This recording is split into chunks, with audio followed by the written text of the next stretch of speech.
Bien, bienvenidos a la clase de literatura. Hoy vamos a trabajar el tema de mitología griega y nos vamos a centrar en una obra muy interesante. Es esta que tengo aquí en mis manos. Esta obra se llama Teogonía, que significa origen de los dioses. Y el autor es el poeta Hesíodo. Pues bien, esta obra nos va a hablar sobre la genealogía divina, de cómo el mundo griego estaba constituido por diversos dioses y estos no tenían ninguna jerarquía. Así que Hesíodo tuvo que recorrer todos estos territorios griegos para poder en cierta manera conocer qué dioses principales tenían cada pueblo y desarrollar pues una jerarquía divina y de esta manera poder explicar un origen común a todos y relacionarlos. Pero antes de ingresar a su obra, tenemos nosotros que conocer el término de mito. ¿Qué será un mito?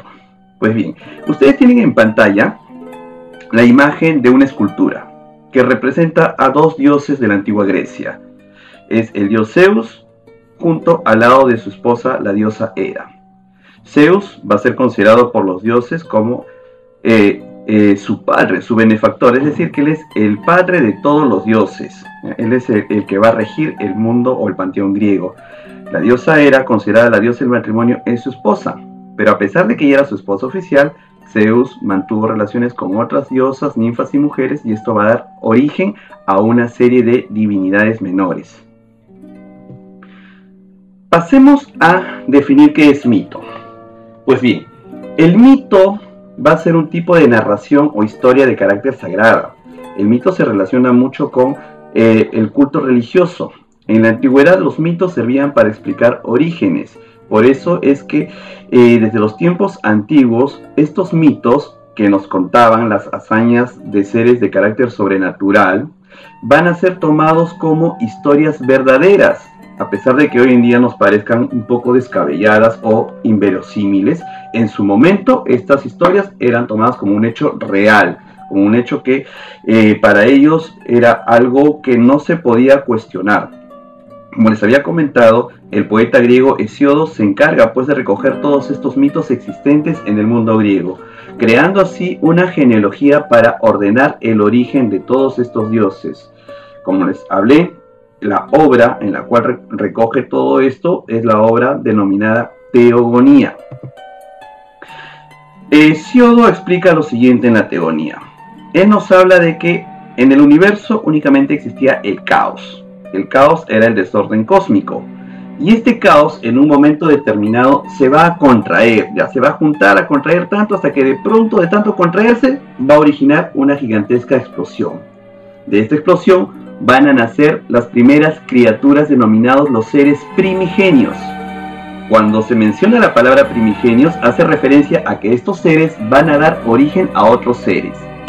Por ejemplo, el caos produjo a Gea. Gea es la representación de la tierra.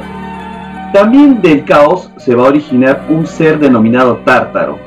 El Tártaro es lo que nosotros podemos decir o conocer como el infierno, y este se encontraba en lo más profundo de la tierra. También del caos va a surgir Eros, considerado como el deseo. Inicialmente, en un término primitivo, era un deseo, digamos, de carácter sexual, pero más adelante esto se va a convertir en algo así como el amor. Y también el caos va a producir la noche, es decir, la oscuridad. Estos seres primigenios van a dar origen a lo que nosotros vamos a conocer como los dioses, y estos se van a dividir por generaciones. Tenemos los dioses de la primera generación. Una de las criaturas primigenias, Gea, va a tener un hijo llamado Urano, que es la representación del cielo. Y como estas criaturas eran las únicas que existían, tanto Gea como Urano el cielo se van a unir, una especie de matrimonio. Digamos que un matrimonio por el término que nosotros usamos, ya que en esa época no existía esa palabra. Pues bien, de la unión de Gea y de Urano van a nacer tres razas distintas de hijos. Estos hijos van a ser los dioses de la primera generación. Por eso ahí en su diapositiva ustedes la ven con color rojo. Todos los que son rojos son los dioses de la primera generación. La raza de hijos que tuvo inicialmente Gea y Urano, fueron llamados hecatónquiros. Estos eran unas criaturas enormes que poseían 50 cabezas y 100 brazos. Tenían una fuerza brutal, tanto así que con sus gigantescos brazos arrancaban montañas y se entretenían en un juego salvaje de lanzarse montaña tras montañas como si fueran bolas de papel. Esto obviamente va a espantar a su padre. Urano el cielo se va a asustar del tipo de hijos que ha procreado. Pero a pesar de eso, vuelve a tener una segunda raza de hijos. Estos hijos también eran de un tamaño descomunal, pero a diferencia de sus primeros hermanos, estos tenían 2 brazos, una sola cabeza y un solo ojo. Fueron denominados cíclopes. Los cíclopes tenían la habilidad de fabricar armas. Y no solo eso, sino que podían manipular los rayos. Y estos rayos eran lanzados constantemente hacia el cielo. ¿Y el cielo quién era? Pues Urano. Entonces Urano sintió temor de esta segunda generación o raza de hijos que había tenido. Pero a pesar de eso, tuvo otra tercera raza de hijos. Esta tercera raza fue denominada titanes.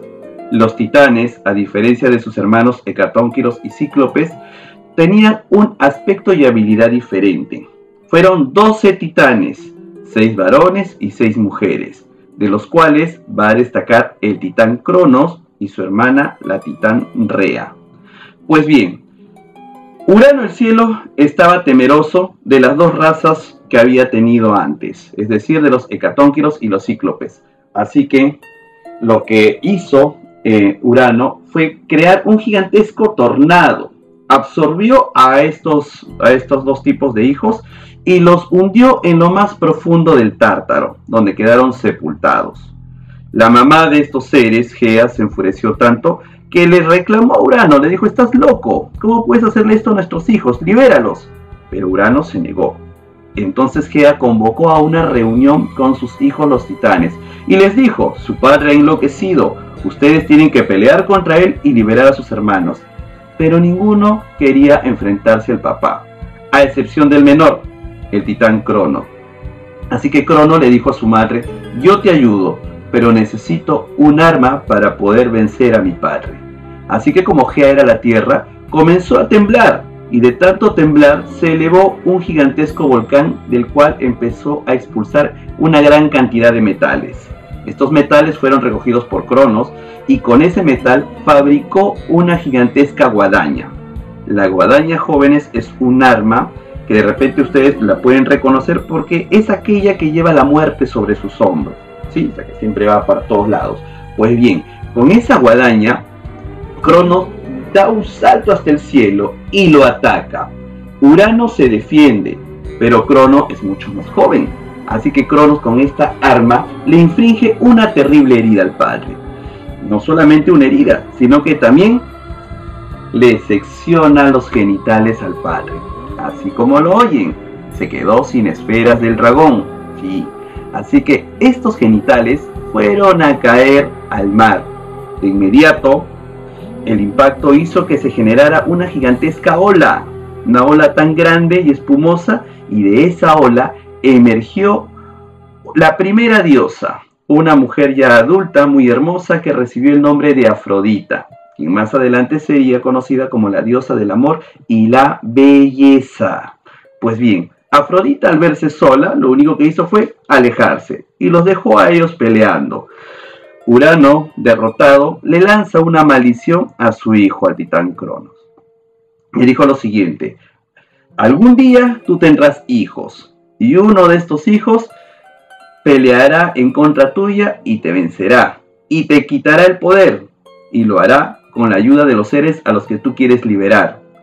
Entonces el titán se ríe y le dice a su padre Urano: «Eso nunca va a suceder, porque yo jamás voy a tener hijos, y tampoco voy a liberar a mis hermanos». De esta manera el titán Cronos rompe el pacto. Así es, rompe el pacto que había tenido con su madre Gea. Cronos va a tomar como esposa a Rea y van a vivir mucho tiempo sin procrear porque le tenía miedo pues a la maldición que le había lanzado su padre Urano el cielo. Entonces aquí vemos a estos dioses de la primera generación. Pasamos a la siguiente. Y ahora vamos a tener a los dioses de la segunda generación. Así como Gea procreó a unos seres que fueron los dioses de la primera generación, que eran los titanes, la noche también quiso ser mamá, así que ella también va a engendrar. Así que la noche tuvo a los siguientes hijos. Tánato, que es el dios de la muerte. No confundirlo con Hades, por si acaso, porque Hades es el dios del infierno o inframundo. En cambio, Tánato era un dios más antiguo, y la misión de Tánatos era, pues, cuando ya existían los seres humanos sobre la tierra, era ir de casa en casa y llevarse las almas de las personas que iban a morir. La noche también tuvo unos hijos que fueron considerados los dioses del sueño, donde va a destacar el dios Hipnos, por ejemplo, y el dios Morfeo. La noche también engendró a Némesis, la diosa de la venganza, y unas diosas bastante importantes para el mundo griego que eran conocidas como las Moiras o las hilanderas. Estas eran 3 mujeres consideradas las hermanas del destino. Ellas se encargaban de tejer el hilo de la vida de los seres humanos. Una de ellas portaba una tijera, ya que cuando ella consideraba el momento preciso, hacía un corte al hilo y la persona dejaba de existir. Entonces aquí en esos cuadritos azules tenemos a los dioses de la segunda generación. ¿Quiénes eran? Tánato, los sueños, Némesis y las Moiras. Hesíodo nos cuenta entonces que después de esto aparecen los dioses de la tercera generación. ¿Recuerdan ustedes que Crono había vencido a su padre Urano? Pues bien, Cronos se había casado con su hermana Rea, pero él había jurado no tener hijos. Pero después de muchas eras, su esposa queda embarazada y va a dar a luz a una bebé que va a recibir el nombre de Hestia, considerada más adelante por los griegos como la diosa del hogar. El titán, temeroso de la profecía, tomó una estatura gigantesca, enorme, se acercó al bebé o a la bebé, la atrapó en las palmas de su mano y se la engulló. Se la tragó como si fuera una píldora.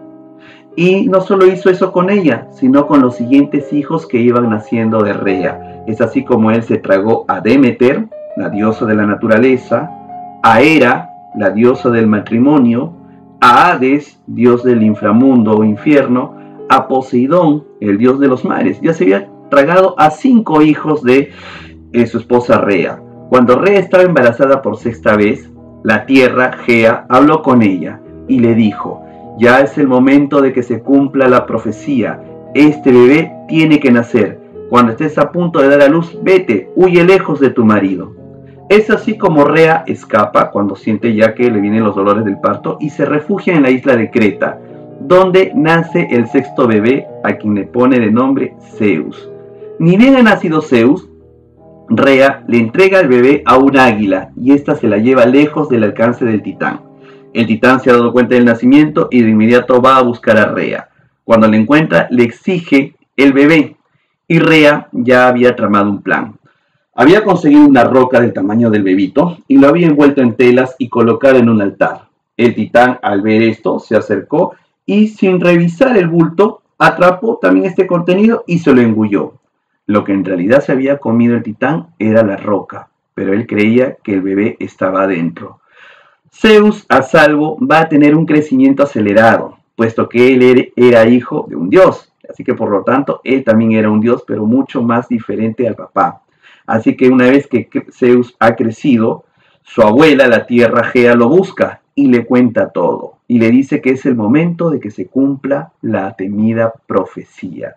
Le dice que así como él, sus hermanos también son dioses y no han muerto. Se encuentran atrapados en el estómago del papá. Así que Zeus, en complicidad de su madre Rea, prepara una bebida para hacer dormir profundamente al titán. Cronos se ha quedado dormido debajo de un árbol. Esto es aprovechado por Zeus, quien se acerca y adopta una estatura más grande que la del padre, lo toma de los pies boca abajo y le da tremendas sacudidas. Lo sacude con tanta violencia que le produce el vómito. El titán empieza a vomitar uno tras otro y tras otro a los hijos, hasta incluso llega a vomitar la piedra que se había tragado. Como les había mencionado, los hermanos de Zeus estaban también en estado adulto y se unieron a él para pelear en contra de Cronos. Pero Cronos no estaba solo. Cronos pide ayuda a sus hermanos titanes, pero no todos quisieron apoyarlo. Un grupo de titanes se une a él y empieza una terrible batalla entre titanes y dioses. A esta guerra se le conoció con el nombre de la Titanomaquia.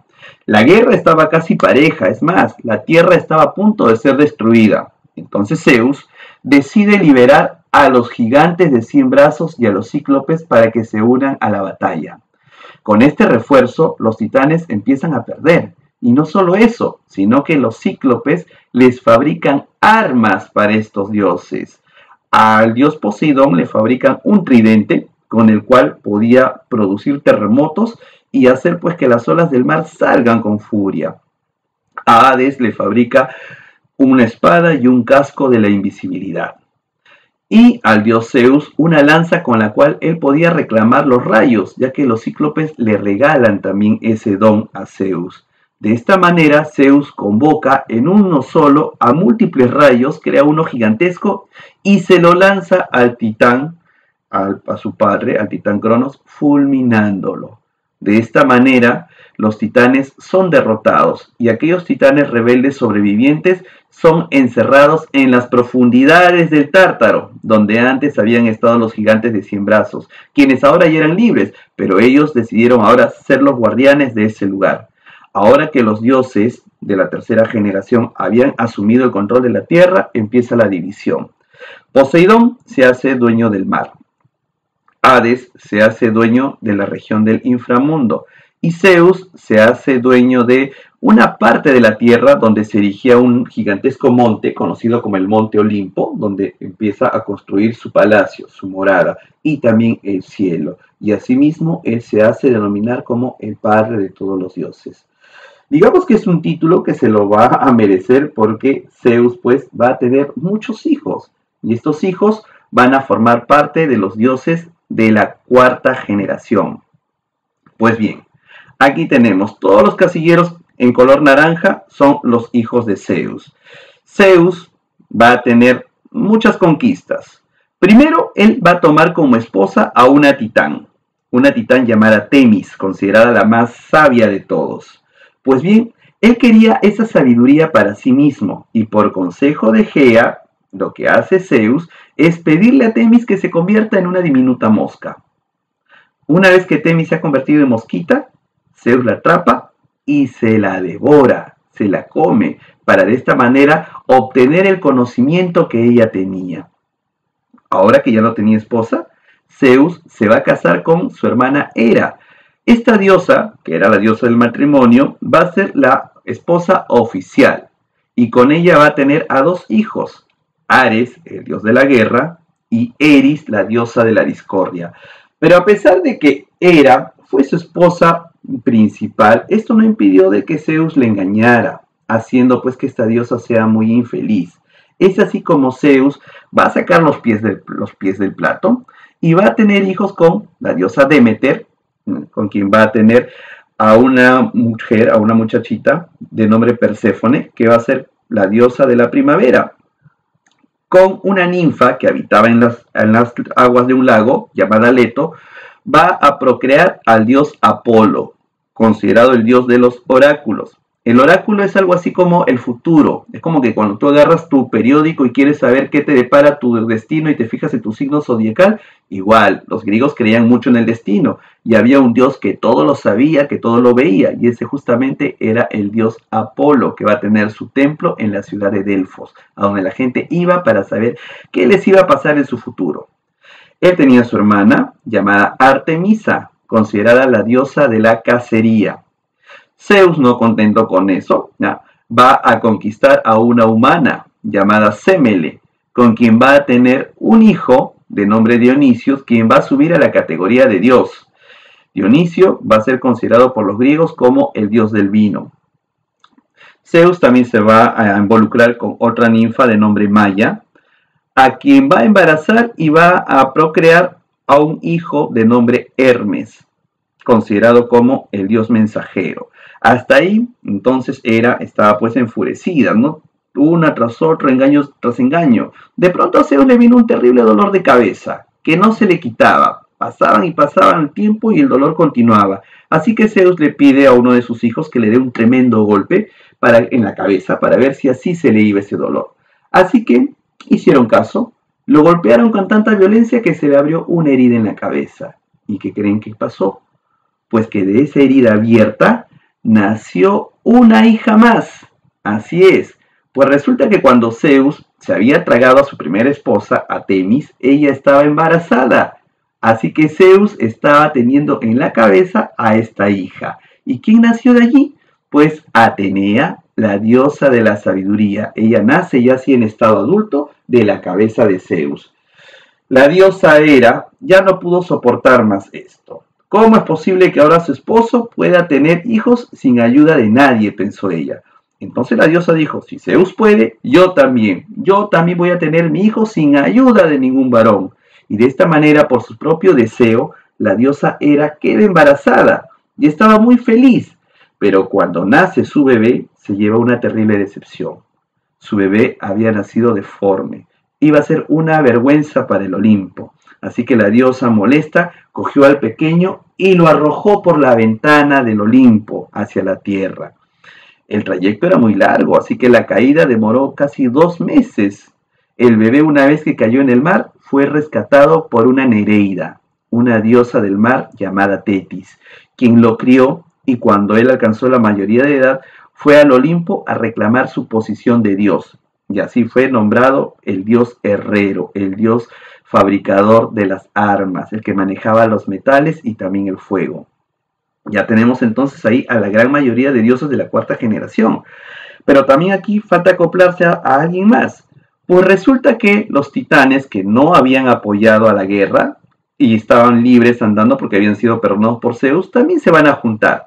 Un titán de nombre Hiperión se va a unir a una titán mujer llamada Tea, y producto de esa relación van a nacer 2 hijos, Helios, considerado por los griegos como el dios del sol, y Selene, considerada la diosa de la luna.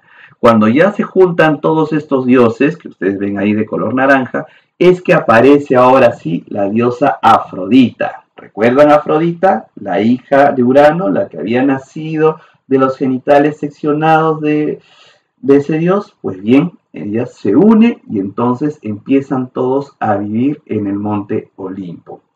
Es así entonces como Hesiodo nos explica esta genealogía. Ya ven cómo él organizó. Y es que en la antigua Grecia todos adoraban a dioses distintos, pero nunca habían explicado un origen. No había un origen en común. Y por lo tanto había un desorden. Así que Hesiodo lo que hace es organizarlos, establecer una jerarquía y contarnos a todos nosotros cómo es que aparecieron estos dioses en el mundo para su posterior adoración por los habitantes de la civilización griega. Pues bien, es un bonito libro que espero en algún momento lo lleguen a leer. Ya lo recomiendo, tienen bastantes historias, no solamente sobre la creación de origen de los dioses, sino también de las criaturas fantásticas que habitaron la antigua Grecia, o que asolaron también, porque eran unos monstruos terribles. Pues bien, chicos, eso es todo por hoy. Con ustedes será hasta la siguiente clase. Cuídense mucho. Chao.